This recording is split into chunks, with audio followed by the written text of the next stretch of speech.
And this is especially true for if you've just had an injury in your back, or if you have had back pain for a while, that is chronic back pain. Now, in this video, we're going to talk about two of these. Of course, there are many more, but these are the two that are commonly seen, and I would like to address it today. Now, before we jump into the topic for today, for those of you who don't know me, my name is Swati. I'm an executive mom power coach.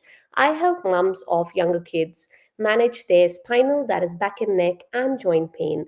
So I do this by giving you simple exercises, easy lifestyle changes, tips, tricks, hacks, and then some natural remedies that have worked for me in my spinal and joint pain journey.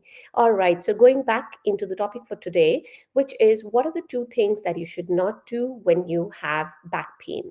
Now, the very first one is complete bed rest.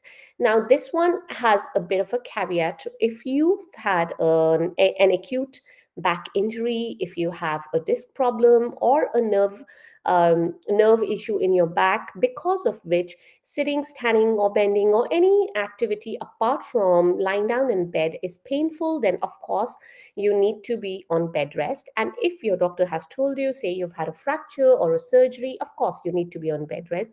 But apart from that, once your acute pain has gone away or has reduced, so you are in the subacute or chronic phase of your back pain, that is the time when you should start with a little bit of movement or gentle stretches.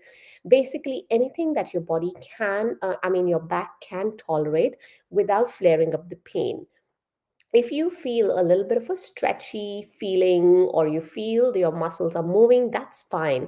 But if you feel that the pain is coming back, then maybe you need to scale down on the stretch or the exercise, or say if you're walking or swimming, you need to scale back a little bit and then see how you go. Now, I have recently done a video on does bed rest help you with your back pain?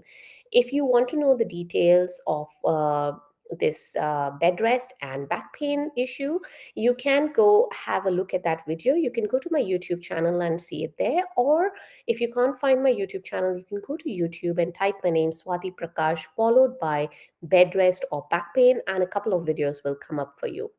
All right. And of course, if you like what you are watching, then you can always like and subscribe.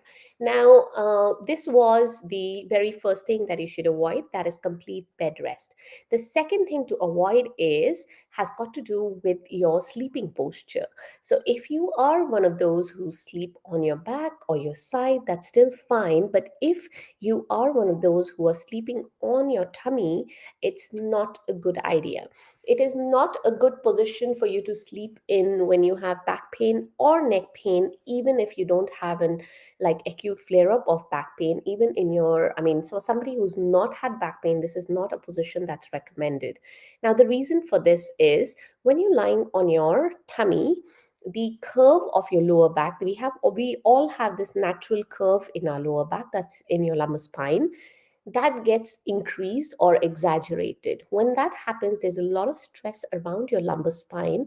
And if you have any pre existing back pains or any pre existing conditions in your lumbar spine or even in your back in general, they tend to get aggravated. And if you're one of those who've never had back pain, but you sleep in that position, the stresses can gradually build up, and then one day you might start to experience that pain. So it's better to avoid this position. I know we're not talking about neck pain, but even for your neck, when you're sleeping on your tummy, we don't have one of those massage beds where you have that hole where you can put your face in. So your neck is going to be turned to either side.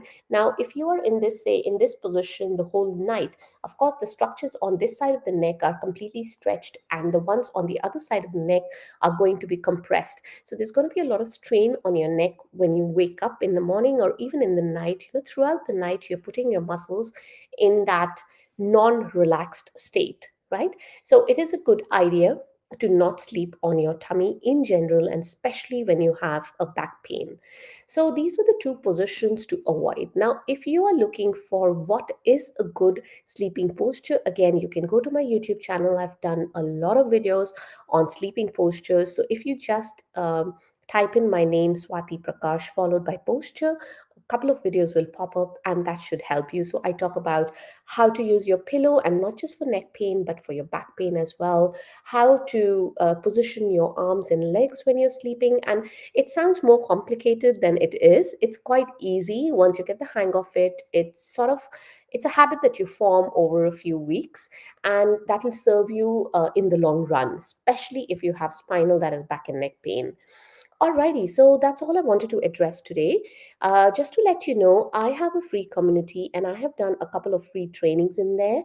One of them is called Simple Solutions to Manage Your Back Pain, where I address back pain in more details. I talk to you about how you get back pain, what are the structures that can be involved for those of you who want deeper knowledge, and also about how can you manage. Obviously, we're not talking medication, that's for your doctor to advise. We're talking non-medical management. What exactly can you do to manage your back pain? We do address some general stretches and exercises in there as well. So if you want to access these free trainings, feel free to join my community. It is, of course, a free community, and I will leave a link in the description of this video and you can access it from there. If you have any questions, any comments for me, please do drop them into the comments and I will address them for you. Alrighty, I'll see